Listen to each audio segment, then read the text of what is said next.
Apakah itu tamadun Hindu? Tamadun Hindu ialah kumpulan etnik terkecil antara 3 kumpulan etnik utama di negara ini. Kaum India merangkumi 10% populasi. Kebanyakan berasal daripada India Selatan yang berbahasa Tamil yang datang ke Malaysia sewaktu zaman penjajahan British dahulu. Mereka datang ke sini untuk mencari kehidupan yang lebih baik luar daripada sistem kasta yang diamalkan di India. Kebanyakan beragama Hindu, mereka turut membawa budaya mereka yang unik. Mari kita membaling ke sejarah dahulu. Sebelum kedatangan Islam, agama dan budaya Hindu-Buddha telah bertapak kukuh dalam masyarakat alam Melayu hingga berabad-abad lamanya. Agama Hindu boleh dikatakan menjadi anutan kebanyakan masyarakat atasan seperti golongan istana kerana ianya amat sesuai untuk menjaga kepentingan sosial dan politik mereka sendiri. Manakala rakyat biasa atau bawahan selalunya menganut dan memegang kepada kepercayaan animisme. Klang adalah salah satu tempat dipengaruhi oleh masyarakat India. Banyak masyarakat India telah membuat perniagaan di sini pada mulanya. Dari sini, masyarakat India telah menyebarkan tentang agamanya. Sebab itu, tempat ini masih digunakan oleh masyarakat India dengan keadaan bagus tanpa kekurangan gaya lamanya. Bukan itu saja, masyarakat Malaysia di sini mengamalkan sikap akulturasi dan akomodasi di mana masyarakat Malaysia sanggup mengenali dan menyesuaikan diri budaya lain. Masyarakat India merupakan etnik ketiga terbesar di Malaysia dan juga salah satu kaum yang telah menyumbang ke arah pembentukan sebuah masyarakat majmuk di negara kita. Seperti masyarakat lain, masyarakat India juga kaya dengan ciri-ciri kebudayaan mereka dan masih mengekalkan kebudayaan tersebut sehingga kini. Adat resam yang diamalkan oleh masyarakat India mempunyai banyak persamaan dengan kebudayaan masyarakat Melayu.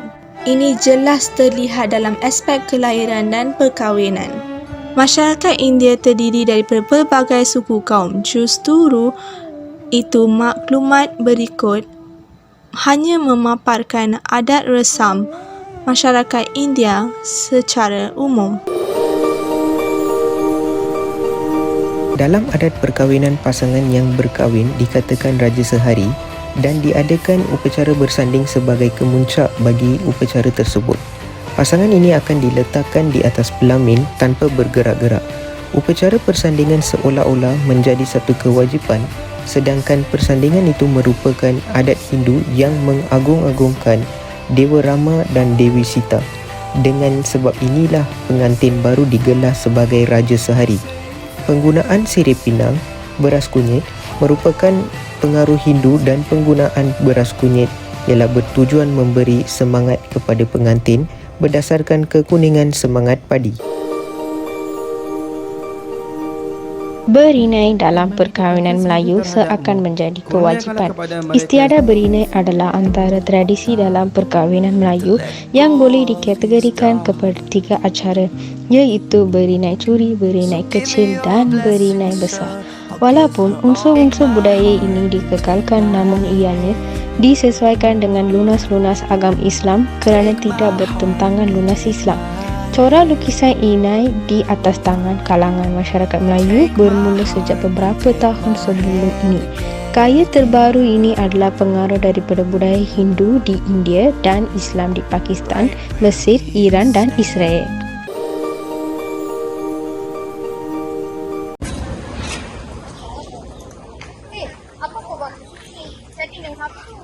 Mana ada setengah baca online lah? Taklah. Ini hikayat Melayu. Hikayat ini daripada Tamadun Hindu. So saya nak baca Tamadun Melayu. Ada berapa hikayat yang ada dalam Tamadun Hindu?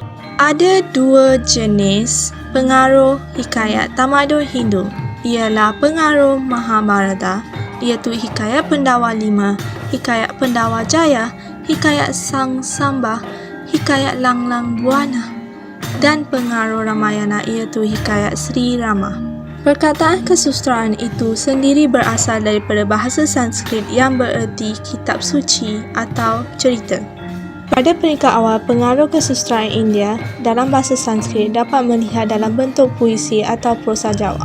Apabila masyarakat Malaysia terdedah kepada cerita-cerita dalam epik Mahabharata dan Ramayana melalui perceritaan lisan, kesusasteraan atau teater seperti wayang kulit, lahir pula naskah epik-epik tersebut yang telah diadun dengan unsur ketempatan. Sama ada kita sedar ataupun tidak, banyak perkataan dalam bahasa Melayu iaitu bahasa rasmi kita merupakan perkataan pinjaman daripada bahasa Sanskrit. Bahasa Sanskrit merupakan bahasa sarjana, komunikasi dan keagamaan kerajaan-kerajaan awal di Asia Tenggara. Wah, saya suka tempat ini sangat cantik dan mewah.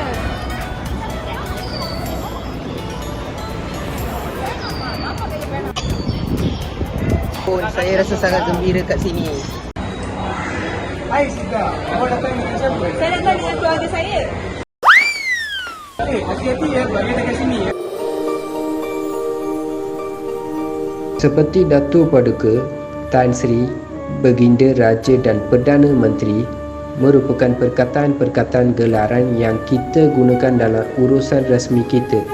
Selain daripada urusan rasmi, ada juga perkataan-perkataan keagamaan dalam bahasa Melayu yang berasal daripada bahasa Sanskrit seperti dosa, duka, manusia, pala, rupa, samsara dan aksara.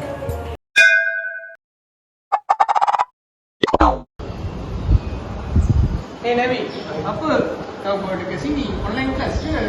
Taklah, saya nak cuba tulis surat rasmi tapi saya tak tahu nak guna perkataan apa. Kau dah tahu bahasa Sanskrit? Apa tu Sanskrit? Tapi saya nak tulis dalam bahasa Melayu. Alah, aku tak tahu ke banyak bahasa rasmi Melayu berasal daripada bahasa Sanskrit. Contoh bahasa Sanskrit.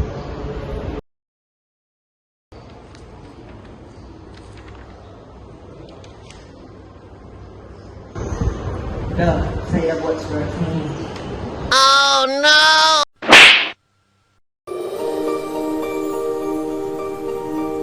Apakah budaya India yang anda suka? Saya suka pakaian sari. Oh, ya ke? Thank you. Apa perkara budaya India yang anda suka? Saya suka pakaian dia macam sari, pakaian dia tosai dengan roti canai, mi goreng mamak tu, macam tu. Makanan dia lah, masakan dia macam kari. Apakah perkara dari budaya India yang anda suka? Food, so like about example Tosai, and of course the place is Batu Cave, so it's actually a nice place to let us to pray and a nice place to take a picture as well. Yeah. Okay, thank you. Okay. Sari merupakan pakaian tenunan khas yang dipakai oleh semua kalangan masyarakat India. Sari diubah suai untuk menjadi pakaian kepada golongan kanak-kanak dan remaja. Sari juga dipakai mengikut kehendak dan ia dapat menunjukkan kumpulan keturunan seseorang wanita India. Ini adalah beberapa contoh-contoh sari India. Pengaruh sari kepada masyarakat Malaysia terkini adalah terutamanya wanita-wanita masyarakat Melayu suka membuat baju kurung daripada kain sari. Kurta asalnya daripada negara India yang dipakai oleh lelaki Hindu. Zaman sekarang pakaian tersebut telah mempengaruhi lelaki Melayu di Malaysia. Mereka juga menggunakan sebagai baju Melayu kerana persamaan kurta dan baju Melayu berikut. Tamadun Hindu juga telah mempengaruhi tamadun Melayu di Malaysia dari segi makanan. Antara contoh makanan tradisional tamadun Hindu ialah roti canai, paratha, thosai, puri dan kuih muih yang terkenal ialah murku. Makanan ini merupakan makanan kegemaran kaum India, namun kini makanan ini semakin digemari oleh sesiapa saja, tidak kira bangsa dan agama. Terutamanya roti canai berjaya meletakkan tarafnya bersama dengan nasi lemak yang merupakan makanan tradisional tamadun Melayu. Dari kini amat diminati oleh sebilangan besar rakyat Malaysia sekarang. Batu Cave adalah tempat yang menunjukkan ketamadunan masyarakat India. Masyarakat Malaysia dan masyarakat luar negara suka melancong ke Batu Cave untuk mengetahui tempat tersebut. Batu Cave bukan saja tempat sembahyang untuk orang India. Sejak tempat ini jadi popular, agama lain pula datang ke sini sebab Batu Cave tempat menarik pelancongan dengan keunikannya ukiran batu, lukisan dalam gua, tempat sejarah orang India zaman dahulu. Dan nampak itu patung Dewa Muruga yang tertinggi di dunia. Budaya masyarakat di Malaysia sedikit sebanyak dipengaruhi oleh tamadun Hindu, sama ada dalam adat perkahwinan, makanan, bahasa dan tempat. Berbanggalah kita ada pelbagai bangsa di Malaysia yang bertoleransi dan mempunyai keunikan budaya kita tersendiri.